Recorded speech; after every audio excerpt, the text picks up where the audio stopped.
नमस्कार, ये आकाशवाणी शिमला है।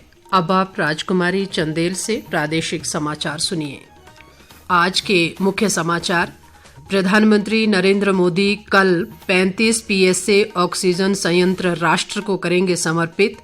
खाद्य आपूर्ति मंत्री राजेंद्र गर्ग ने कहा, केंद्र व प्रदेश सरकार किसानों के हित में ले रही है अनेक महत्वपूर्ण निर्णय। मंडी संसदीय उपचुनाव में कांग्रेस प्रत्याशी प्रतिभा सिंह 8 अक्टूबर को नामांकन दाखिल करने के बाद शुरू करेंगी चुनाव प्रचार। और लाहौल स्पीति जिला प्रशासन ने सर्दियों के दृष्टिगत जिले में ट्रैकिंग और पर्वतारोहण पर लगाया प्रतिबंध। अब समाचार विस्तार से। प्रधानमंत्री नरेंद्र मोदी अखिल भारतीय आयुर्विज्ञान संस्थान ऋषिकेश में कल देश के 35 राज्यों और केंद्र शासित प्रदेशों के लिए पीएम केयर्स फंड के तहत निर्मित 35 पीएसए ऑक्सीजन संयंत्र राष्ट्र को समर्पित करेंगे। सिरमौर जिला के पांवटा साहिब के सिविल अस्पताल में पीएम केयर्स योजना के तहत स्थापित 1000 एलपीएम ऑक्सीजन संयंत्र भी इनमें शामिल है। उपायुक्त रामकुमार गौतम ने बताया कि ऑक्सीजन प्लांट के शुरू होने के बाद पांवटा अस्पताल में 100 बिस्तरों को ऑक्सीजन की सुविधा उपलब्ध होगी और बाहर से ऑक्सीजन सिलेंडर लेने की जरूरत नहीं पड़ेगी। अभी तक पीएम केयर्स फंड के तहत देश भर में कुल 1224 ऑक्सीजन संयंत्रों के लिए धनराशि मुहैया कराई जा चुकी है। खाद्य आपूर्ति मंत्री राजेंद्र गर्ग ने कहा है कि केंद्र व प्रदेश सरकार किसानों के हित में कई महत्वपूर्ण कदम उठा रही है। उन्होंने आज घुमारवीं में इंदौरा के मंड क्षेत्र से उनसे मिलने आए किसानों से मुलाकात के दौरान ये बात कही। इस दौरान किसानों ने धान संग्रह केंद्रों की अधिसूचना जारी करने पर खाद्य आपूर्ति मंत्री का आभार जताया। इस अवसर पर राजेंद्र गर्ग ने किसानों द्वारा उठाई गई समस्याओं के समाधान का आश्वासन भी दिया। गर्ग ने बाद में घुमारवीं में ही लोक निर्माण विभाग द्वारा किए जा रहे विकास कार्यों की समीक्षा भी की। उन्होंने अधिकारियों को गुणवत्ता का ध्यान रखने और विकास कार्यों में तेजी लाने के निर्देश दिए। उन्होंने कहा कि घुमारवीं विधानसभा क्षेत्र की 29 सड़कों को विधायक प्राथमिकता में डाला गया है। इनमें से 20 सड़कों का कार्य प्रगति पर है। ग्रामीण विकास व पंचायती राज मंत्री वीरेंद्र कंवर ने कहा है कि ऊना जिला के लठियाणी मंदली पुल के निर्माण के लिए मेक अलाइनमेंट को अंतिम रूप दे दिया गया है। उन्होंने बताया कि पुल के लिए भूमि अधिग्रहण की प्रक्रिया भी जल्द आरंभ कर दी जाएगी। वीरेंद्र कंवर ने कहा कि लठियाणी व अंदरौली क्षेत्र में पर्यटन गतिविधियों को बढ़ावा देने में ये पुल मील का पत्थर साबित होगा। उन्होंने बताया कि पुल बनाने की प्रक्रिया में करीब 200 करोड़ रुपए की लागत आने का अनुमान है। प्रदेश में कोरोना पॉजिटिव मामलों के संपर्क में आने वाले लोगों की निरंतर स्क्रीनिंग की जा रही है ताकि संक्रमण को फैलने से रोका जा सके। स्वास्थ्य विभाग के एक प्रवक्ता ने आज शिमला में बताया कि राज्य में अभी तक 35,01,015 कोविड नमूनों की जांच की जा चुकी है और परीक्षण दर को बढ़ाया जा रहा है।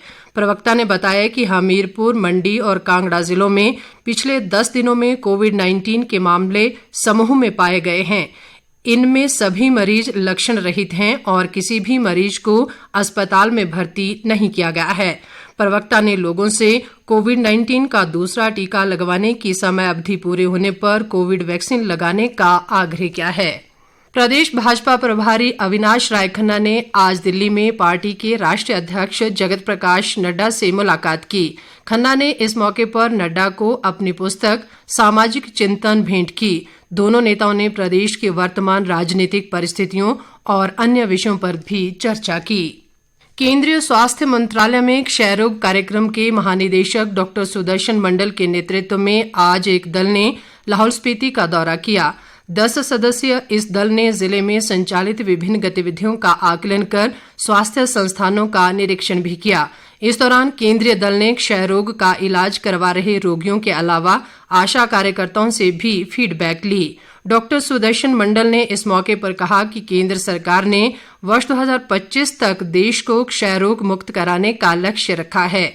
उन्होंने ये भी कहा कि लाहौल स्पीति जिला दिसंबर 2022 तक क्षय रोग मुक्त हो जाएगा। भारत सरकार के सूचना व प्रसारण मंत्रालय के शिमला स्थित क्षेत्रीय लोक संपर्क ब्यूरो ने आज चंबा के सुल्तानपुर में स्वच्छता अभियान चलाया। इस मौके पर मुख्य अतिथि एडीसी चंबा अमित मेहरा ने चंबा कॉलेज को कूड़ादान वितरित किए। स्वच्छता अभियान के दौरान स्कूली बच्चों और स्वयंसेवी संस्थाओं के प्रतिनिधियों ने कूड़ा एकत्र कर स्वच्छता का संकल्प लिया। मंडी संसदीय क्षेत्र से उपचुनाव में कांग्रेस उम्मीदवार प्रतिभा सिंह ने कहा है कि वे 8 अक्टूबर को नामांकन पत्र दाखिल करेंगी और इसके बाद चुनाव प्रचार में उतरेंगी। प्रतिभा सिंह आज शिमला में एक पत्रकार वार्ता को संबोधित कर रही थी। प्रतिभा सिंह ने कहा कि पूर्व मुख्यमंत्री स्वर्गीय वीरभद्र सिंह ने प्रदेश में अभूतपूर्व विकास किया है और इसी के सहारे वे चुनाव मैदान में उतरेंगी। उन्होंने उम्मीद जताई कि मंडी संसदीय क्षेत्र की जनता उन्हें भारी मतों से जिताकर लोकसभा भेजेंगी ताकि वे आम जनता के मुद्दों को उठा सके। प्रतिभा सिंह ने कहा कि वीरभद्र सिंह का जाना उनके परिवार के लिए एक मुश्किल घड़ी है, लेकिन उन्होंने लोगों की राय और पार्टी के विश्वास के चलते चुनाव मैदान में उतरने का फैसला लिया है। उन्होंने ये भी कहा कि आज महंगाई और बेरोजगारी चरम पर है और वे इन्हीं मुद्दों को लेकर जनता के बीच जाएंगी। इस बीच प्रदेश कांग्रेस प्रभारी राजीव शुक्ला ने मंडी लोकसभा उपचुनाव और फतेहपुर, अर्की व जुब्बल कोटखाई में विधानसभा उपचुनाव के लिए पार्टी के पर्यवेक्षकों की नियुक्तियां कर दी हैं। पार्टी महासचिव रजनीश किमटा ने बताया कि प्रदेश कांग्रेस अध्यक्ष कुलदीप सिंह राठौर और नेता प्रतिपक्ष मुकेश अग्निहोत्री चुनाव प्रचार कार्य में पर्यवेक्षकों के साथ समन्वय स्थापित करेंगे। उन्होंने ये भी कहा कि पार्टी की ओर से नियुक्त सभी पर्यवेक्षक नामांकन के दिन पार्टी प्रत्याशियों के साथ मौजूद रहेंगे।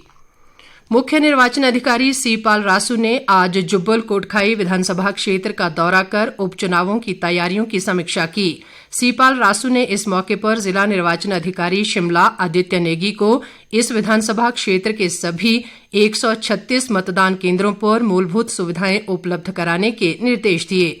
उन्होंने अधिकारियों को 100% मतदान के लिए मतदाताओं को प्रोत्साहित करने को भी कहा।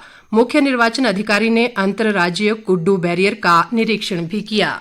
लाहौल स्पीति जिला प्रशासन ने सर्दियों के दृष्टिगत जिले में ट्रैकिंग और पर्वतारोहण से जुड़ी गतिविधियों पर प्रतिबंध लगा दिया है। आज जारी आदेशों में उपायुक्त नीरज कुमार ने कहा कि प्रतिकूल मौसम के चलते ट्रैकरों और पर्वतारोहियों की जान खतरे में पड़ जाती है। खराब मौसम में खोज व बचाव अभियान को अंजाम देना भी मुश्किल होता है, इसलिए जिला प्रशासन ने इन गतिविधियों पर प्रतिबंध लगाने का निर्णय लिया है। उन्होंने कहा कि पुलिस को ट्रैकरों और पर्वतारोहियों पर नजर रखने को कहा गया है और आदेशों की अवहेलना करने वालों के खिलाफ नियमानुसार कार्रवाई की जाएगी। प्रदेश में कोरोना संक्रमण के आज 173 मामलों की पुष्टि हुई है। इसी के साथ राज्य में कोरोना पॉजिटिव मामलों की संख्या बढ़कर 2,19,919 हो गई है। इनमें से 1,477 मामले सक्रिय हैं। आज हमीरपुर और कांगड़ा जिलों में कोरोना से एक मरीज की मौत भी हो गई और प्रदेश में 94 लोग कोरोना से स्वस्थ भी हुए। सोलन जिला भारतीय जनता युवा मोर्चा ने आज सोलन शहर के पार्कों में आजादी का अमृत महोत्सव के तहत स्वच्छता अभियान का आयोजन किया। इस मौके पर भाजयुमो के सोलन मंडल अध्यक्ष रोहित भारद्वाज ने कहा कि इस कार्यक्रम के माध्यम से युवाओं को जहां स्वच्छता का संदेश दिया गया, वहीं उनमें देशभक्ति की अलख भी जगाई गई। भाजयुमो मंडल ने सोलन में शहीद स्मारक पर श्रद्धांजलि कार्यक्रम का भी आयोजन किया और शहीदों के परिजनों को सम्मानित किया। अंत में मुख्य समाचार एक बार फिर। प्रधानमंत्री नरेंद्र मोदी कल 35 पीएसए ऑक्सीजन संयंत्र राष्ट्र को करेंगे समर्पित। खाद्य आपूर्ति मंत्री राजेंद्र गर्ग ने कहा, केंद्र व प्रदेश सरकार किसानों के हित में ले रही है अनेक महत्वपूर्ण निर्णय।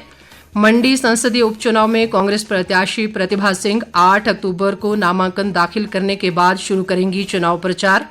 और लाहौल स्पीति जिला प्रशासन ने सर्दियों के दृष्टिगत जिले में ट्रैकिंग व पर्वतारोहण पर लगाया प्रतिबंध। इसके साथ ही ये समाचार बुलेटिन समाप्त हुआ। नमस्कार।